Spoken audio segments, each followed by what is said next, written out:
5 œuvres monumentales qui sont de plus en plus grandes au fur et à mesure qu'elles sont disposées le long de cette demi-spirale qui s'élève. C'était l'intention initiale de l'artiste. La première s'intitule l'éveil du monde, la naissance.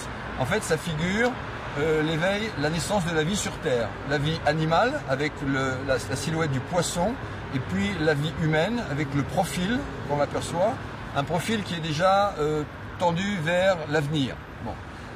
La deuxième sculpture s'appelle Certitude des animaux, l'instinct. Et c'est un regroupement de 3 animaux différents dans une sorte de cercle protecteur. C'est l'instinct grégaire des animaux et cet instinct que non pas les hommes entre eux, les animaux se regroupent, les hommes se séparent plutôt. C'est un petit peu le dessous des cartes pour Roger Toulouse. Et à l'inverse de cet instinct grégaire, l'homme, lui, et c'est le sens de la 3e sculpture, part à la découverte. Ça s'appelle reconnaissance des découvertes. L'homme apprend à se connaître.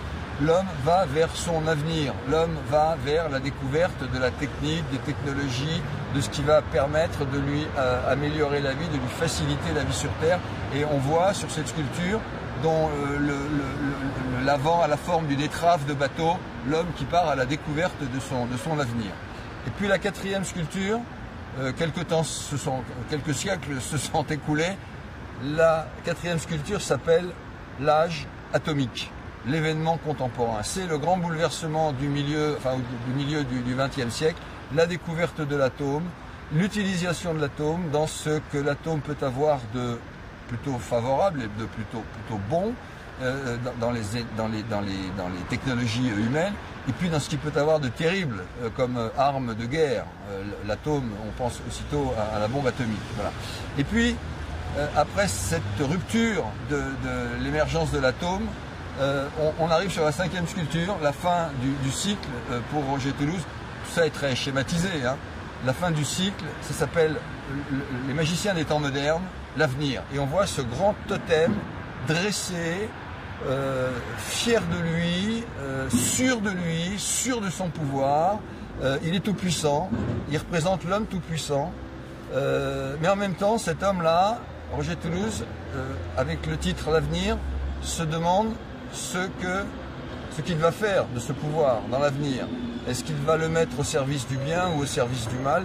C'est toute la question qui est posée. Et avec la forme de ce totem où on le voit les bras croisés, est-ce qu'il est là comme un obstacle pour barrer la route au lendemain, et donc est-ce qu'il n'y a plus d'avenir, ou est-ce qu'au contraire, avec les bras, il montre un avenir possible, il montre un chemin, il montre une autre voie pour aller vers autre chose. Voilà, c'est un petit peu, et c'est tout cet ensemble-là est résumé par le titre générique de l'œuvre qui s'appelle La volonté humaine. Voilà. Est-ce que l'homme va conserver la volonté de son destin, de son avenir? Est-ce qu'il aura la volonté d'aller au-delà de ce à quoi il est arrivé aujourd'hui?